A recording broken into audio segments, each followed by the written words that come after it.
generally less familiar with the journeys undertaken by soldiers like my grandfather who spent time abroad for military service, by entertainers, writers, scientists, and teachers who left this nation in pursuit of professional opportunities they were denied them at home, and by countless men and women who left simply to put distance between themselves and the country of their birth.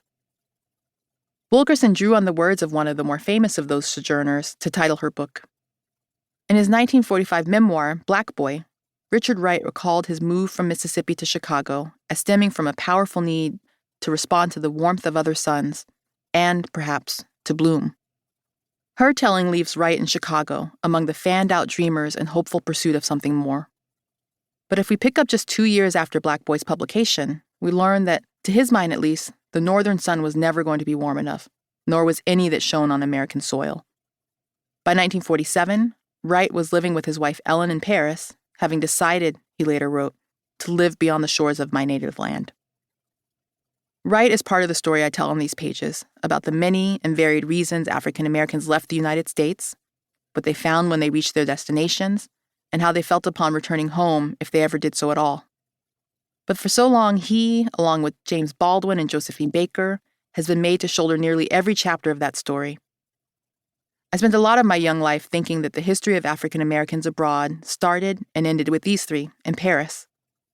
That it started with Baker making her debut at the famed Théâtre des Champs-Élysées in the 1920s, continued with Wright and Baldwin holding forth at literary cafes near the banks of the Seine 2 decades later, and ended where they themselves did, each being laid to rest in or near the City of Light.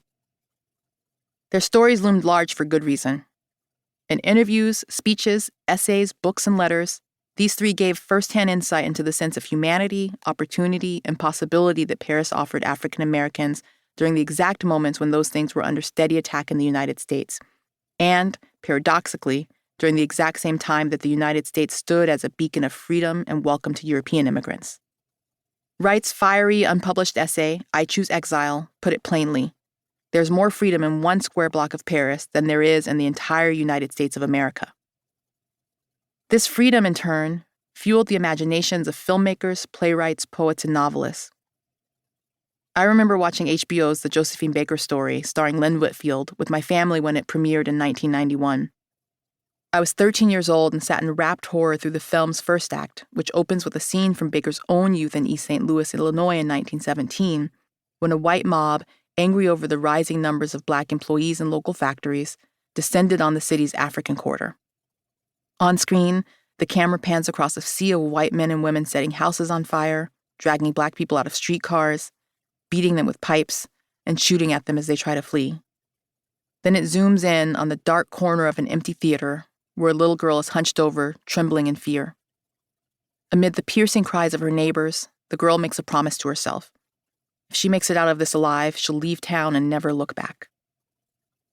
The film's breathless second act shows Baker stepping off the RMS Berengaria from New York in 1925, twirling through the streets of Montmartre, dancing on stage in front of adoring crowds, taking romantic boat rides along the Seine, moving into a rambling apartment, and, years later, marrying a Frenchman in a glamorous ceremony on the grounds of her very own chateau.